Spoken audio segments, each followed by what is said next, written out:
Hey, Doubting Believers, I have not posted here on YouTube in a while, but I wanted to come on and talk about something really important before Christmas.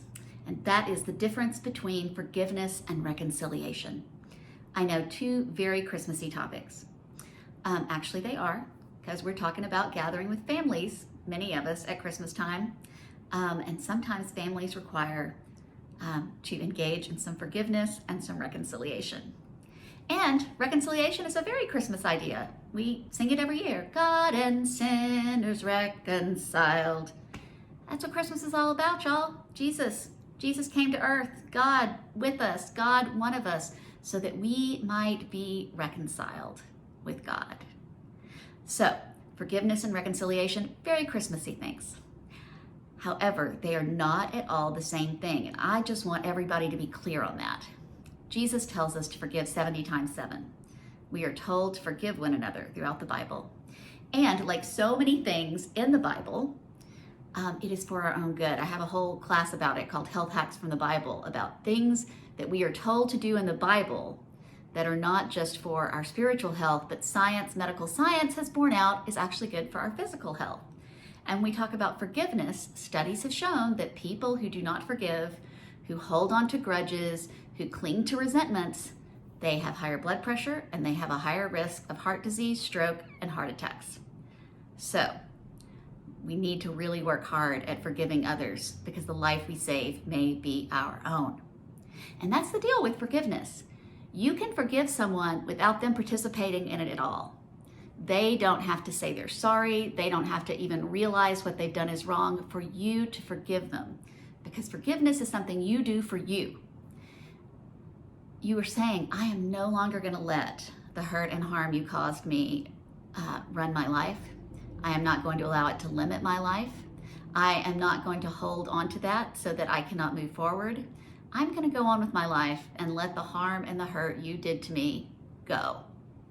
You can do that without them, without their permission, without any action from them, and you can do it for yourself.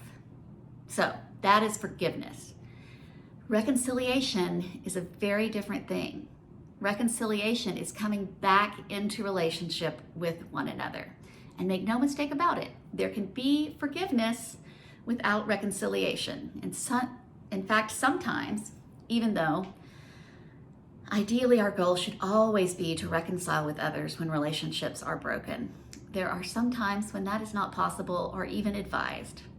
So know that you can forgive someone and not re-enter into a relationship with them.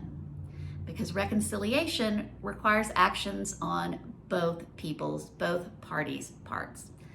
The people, and sometimes it's both parties, sometimes it's one. For reconciliation to happen, people have to be accountable for their actions. Forgiveness can happen without accountability. Reconciliation must have accountability. People must be able to say, I see that I hurt you. I am sorry I hurt you. That was wrong of me to do. And here is how I have changed, or here is how I am working on changing so that I do not do that again. That is what has to happen for reconciliation to take place. There has to be an admittance of wrongdoing, there has to be accountability, and there has to be an effort to change. It's very, very different. So know this Christmas, as we celebrate the birth of Christ, who came to reconcile us with God, that forgiveness is something I want you to do for you. Knowing that it's not something you can do with a snap of a finger. I don't want to make it sound like you can just go, I'm going to forgive you. I'm going to leave all that behind and move on.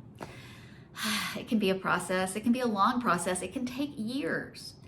But that's what we should always be working towards. We never want to be in a place where we decide that we are going to hold on to those hurts and harms for dear life. Because again, the only life you are hurting is yours. There is that famous line, it's been attributed to several different people. Not forgiving people is like eating rat poison and waiting for the rat to die.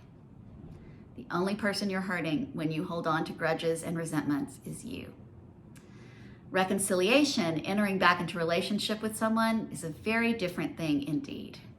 It is also my hope that if there are relationships that are broken, and in disrepair, that this may be a time when people can begin to work on repairing those relationships and reconciling. And here's the thing with Christmas, y'all. We know that God became one of us, God with us, fully human, fully divine, so that we might be reconciled with God.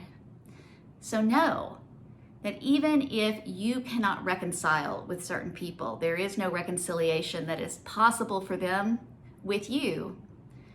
Reconciliation with God is always possible for all of us.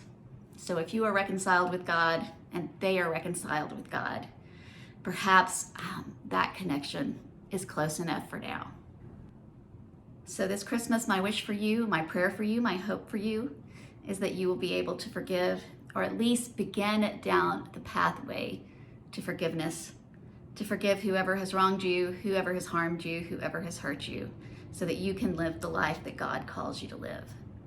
And I also pray and hope for reconciliation in those places where relationships have been broken, where ties have been severed, where bridges have been burned.